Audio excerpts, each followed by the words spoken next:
Сәлем көрермен, сізбен бірге Fortress of History каналы видео бастамас бұрын каналға жазылып, лайк басып жайғасыңыз.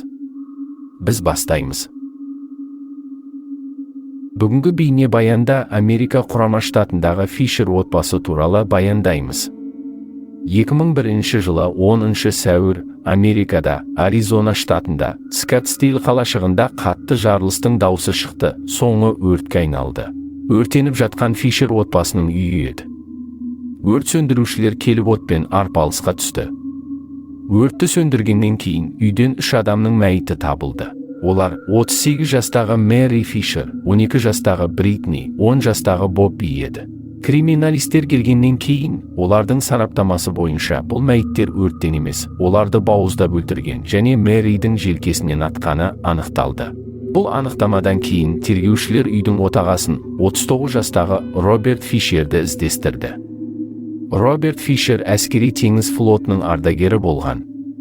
Өмір сүру дағдылары деген курсты үздікпен бітірген. Көптеген жұмыс атқарған. Ол өрт сөндіруші болып та жұмыс атқарған. Соңғы істеп жүрген жұмысы Роберт Фишер Майода клиникасында терапевт болып жұмыс атқарды.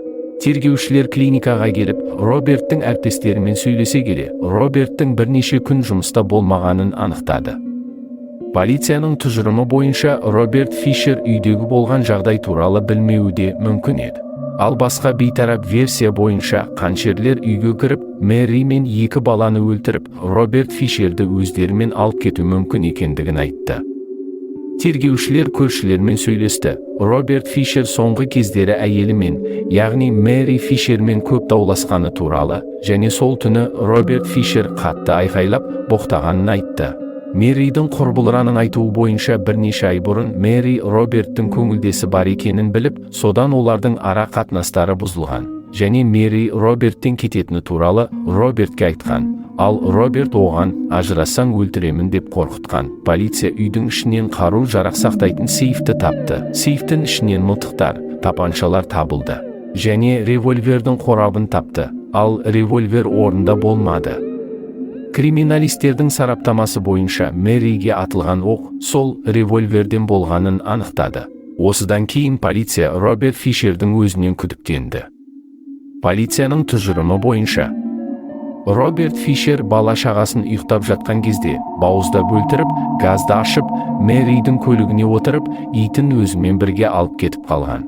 Банкоматтағы бейне бақылау камераға сол түні Роберт Фишер түсіп қалған. Ол банкоматтан $280 шешіп көлігіне отырып кеткен.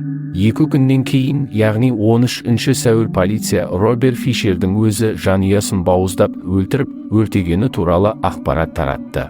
Сол мезеттен бастап олар Роберт Фишерге іздеу салды. Роберт Фишердің суретін бүкіл штатқа таратты. Бірнеше күн өткеннен кейін орманда қыдырып жүрген туристер Мэридің машинасын кездестірді. Содан кейін олар полицияға хабарлады. Полиция сол мезетте көлік тұрған жерге жетіп барды. Полиция ол жерден алдыңғы дөңгелектердің желі жоқ көлікті табады, және көлікке байланған итті табады. Бүкіл айдандағы полициялар жиналып, 3 күн бойы орманда Роберт Фишерді іздестірді. Бірақ іздестіру ештеңе бермеді. Қазір Роберт Фишер қайда? Оның тағдыры қалай болды? Оның ойы қазір қандай? Роберт Фишерді әлі таппады. Аризона штаты Роберт Фишерді тапқан адамға $100,000 сыйақы беретінін айтты. Егер Роберт Фишер тірі болса, оның жасы қазір 62-де болатын еді.